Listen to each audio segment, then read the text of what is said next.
안녕하세요. 반갑습니다. 마음디자인TV 마음디자인의 한말근선입니다. 부부 셀프 힐링 홈스쿨링 영상입니다. 연속해서 영상 업로드하고 있네요. 영상의 뒷부분에 무조건 따라하게 했습니다. 이 무조건 따라하면 이 영상에서 보내드리는 내 셀프 힐링을 어떻게 할 것인가 하는 것까지가 안내가 되어져 있습니다. 네, 제 영상의 특징은 제가 어떤 원칙이나 이론을 전해드리는 게 아니라 이 영상을 통해서 조금이라도 이 답답한 마음을 해소할 수 있도록 하는 실전적 안내를 드리는 것을 목표로 하고 있어요. 오늘은 외도 피해자의 삶의 의미에 관한 영상입니다. 네, 삶의 의미에 관한 영상을 지금 4주차 보내고 있네요.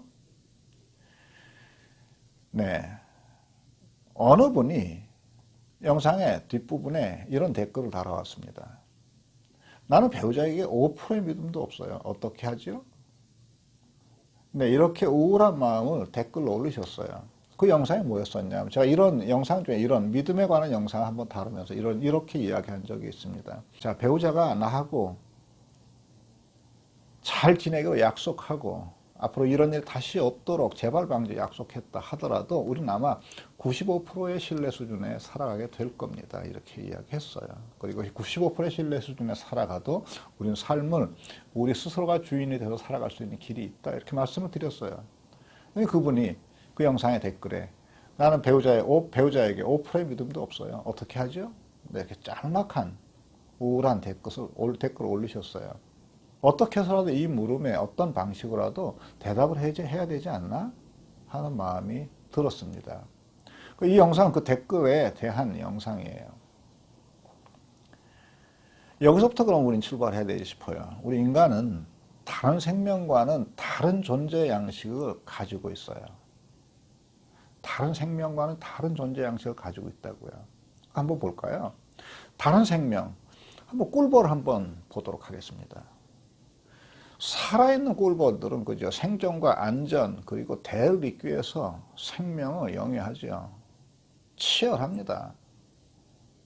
네, 계절이 꽃피는 계절이면 윙윙윙 하면서 그죠, 1년 동안 그죠, 먹고 저장한 꿀들을 따라다니죠. 주위를 경계하고 열심히 꿀을 땁니다. 꿀벌도 나름의 위계질서가 있고 사회를 구성하지 않나요? 그리고 그 조직에 순응합니다. 그러면서 그들도 우리와 비슷한 상처와 삶의 고통을 경험할지 모르겠어요. 옆에 있는 꿀벌이 말벌에게 그냥 채여가기도 하겠죠. 다른 벌들의 공격을 받기도 할 거고요.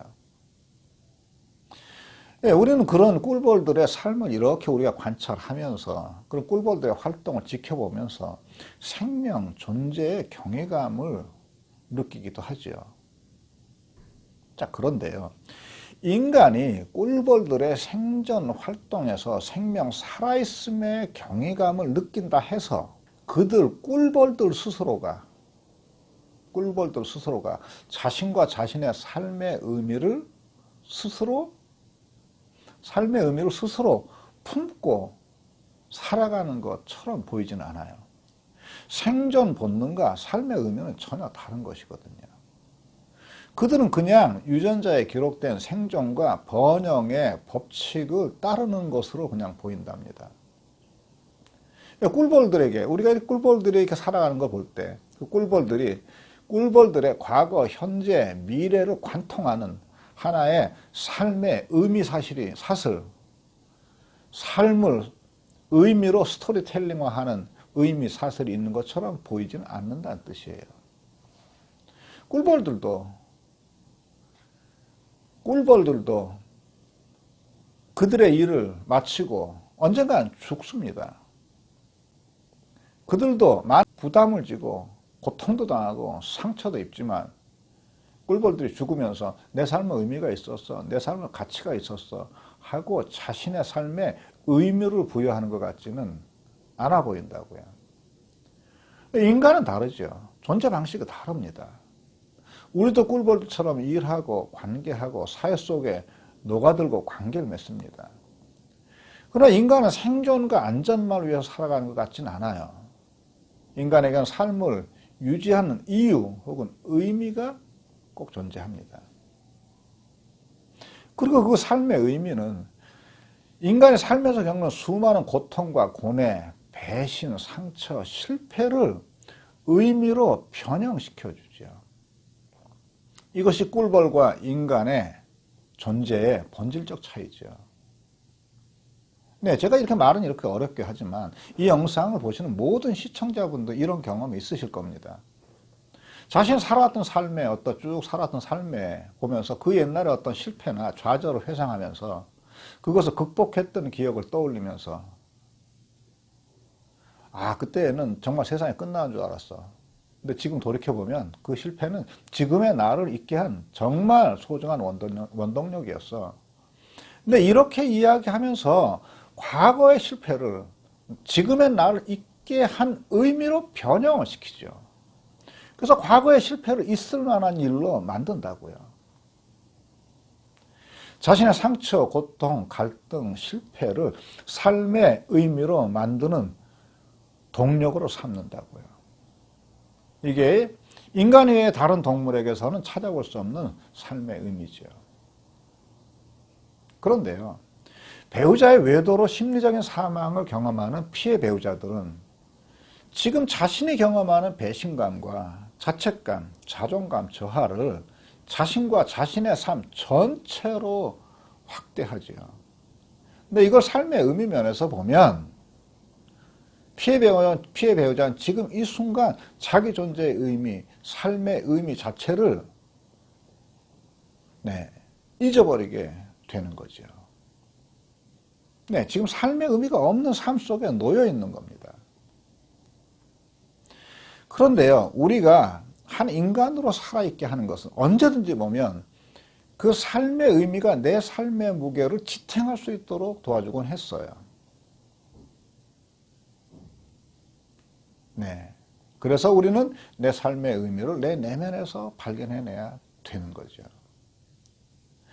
피해 배우자는 지금의 상처, 분노, 배신감을 피하고 싶어 하고요. 그리고 그것을 회복하는 것을 배우자에게서 내 삶의 지속 가능성을 찾지만 엄밀한 의미에서 보면 개인의 삶의 의미는 각자의 마음속에서 솟아오르는 것이죠. 가해자에게서 내 삶의 의미가 솟는 것이 아니라고요. 외도에 피해를 입은 피해 배우자는 슬픔, 상실, 낙담, 자책, 우울감 이런 데 젖어서 일상을 살아가게 됩니다. 하나를 잊어버렸으면 하나밖에 안 잊어버렸으면서 자신의 삶 전부를 잊어버린 것처럼 일반화시키고 사랑하는 사람의 배신과 내 안에 사랑할 수 있는 힘의 능력의 상실을 동일시시킵니다. 이렇게 자신과 자신의 삶의 의미 상실을 겪게 돼요. 이런 의미 소실을 시키는 내면의 독백, 이런 게 우리 안에서 끝없이 피해 배우의 마음속에 끝없이 반복되게 되는데 여기 중요한 이유가 있습니다. 내 안에 의미를 놓치는 바로 그 행동이 내 안에 의미를 소실시키는 바로 그 독백 자체가 내 자신의 삶의 의미를 새롭게 구성하라는 새로운 삶의 의미의 초청이죠. 나는 누구인가? 삶은 누구인가? 이 삶을 이어갈 필요가 있나? 나는 어떤 거에 가치를 두고 살아가는가? 이런 질문은 자신의 존재 깊은 내면에서 자신과 자신의 삶에 관한 의미를 새롭게 찾으라는 우리 안에 의미에 대한 물음이죠. 꿀벌과 우리는 다르죠. 꿀벌과 다르죠. 꿀벌은 자기의 상처와 고통을 의미로 전환할 수 없지만 인간인 우리는 우리 삶의 상처와 고통을 의미로 전환할 수 있는 그런 내면의 힘이 있는 것이죠. 그것들은 우리를 지금보다 한 단계 높은 존재 수준으로 끌어올립니다. 오늘의 무조건 따라하기입니다. 지금 상황을 더하거나 빼지 말고 직면하셔요. 네, 이 배우자의 외도, 이건 거의 모든 케이스가 다 제각각입니다.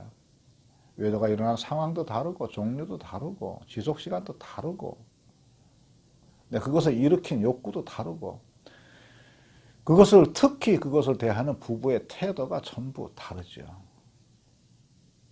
그런데 한 가지 같은 것이 있습니다. 이렇게 외도의 모든 종류가 다름에도 불구하고 한 가지 같은 것이 있습니다.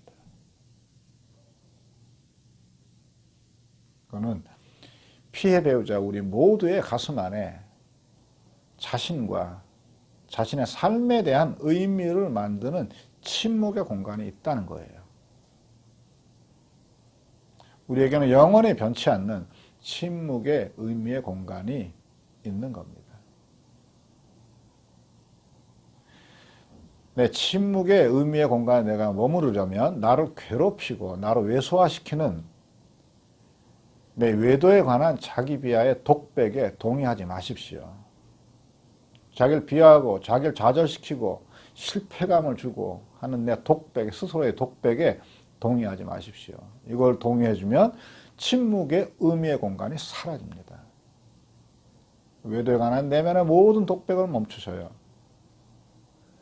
그리고 고요한 침묵에 머무르십시오.